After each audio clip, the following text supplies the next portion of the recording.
Halo semuanya, perkenalkan nama saya Abdul Aziz dari Universitas Ciputra Online. Di sini saya akan mengerjakan tugas video untuk mata kuliah Economics for Business, materi elastisitas. Oke, jadi di sini saya akan membahas tentang elastisitas harga, dan contoh barang yang akan saya ambil di sini adalah barang yang sangat umum, yaitu jagung. Sebelum ke pembahasan, saya akan menjelaskan bahwa jagung itu ternyata punya peran penting banget loh teman-teman. Nggak cuman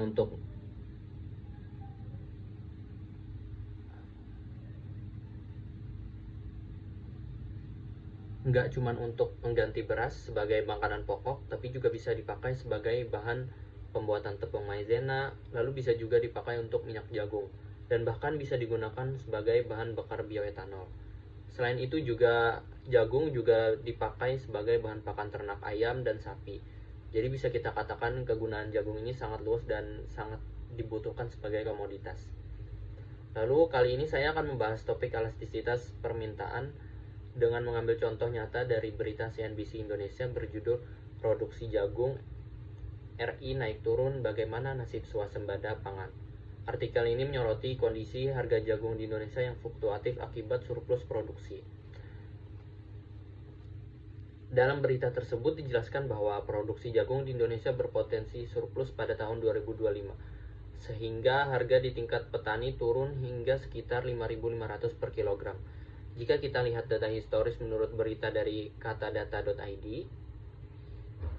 di sana ditunjukkan harga berita fluktuasi harga jagung dari bulan Oktober 2024 hingga Agustus 2025. Dimulai dari bulan Oktober, harga jagung sempat berada di kisaran Rp6.271 per kilogram pada Oktober 2024, kemudian turun menjadi Rp5.992 pada April 2025, dan naik lagi ke Rp6.524 pada Agustus 2025.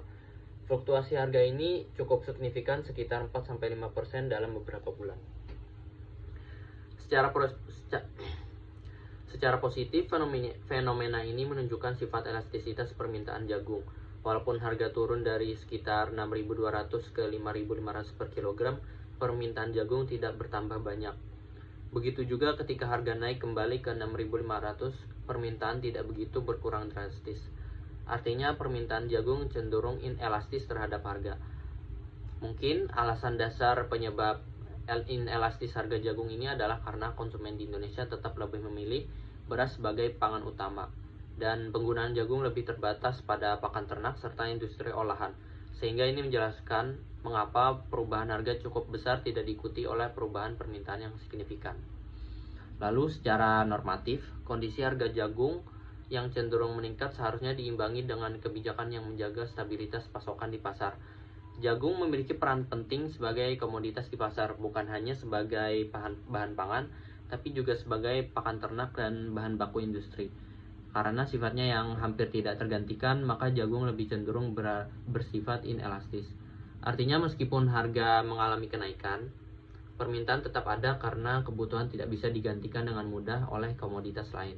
Oleh sebab itu, pemerintah perlu memastikan rantai distribusi berjalan lancar, memberikan dukungan kepada petani, dan menjaga keseimbangan antara kebutuhan konsumen dengan keuntungan produsen.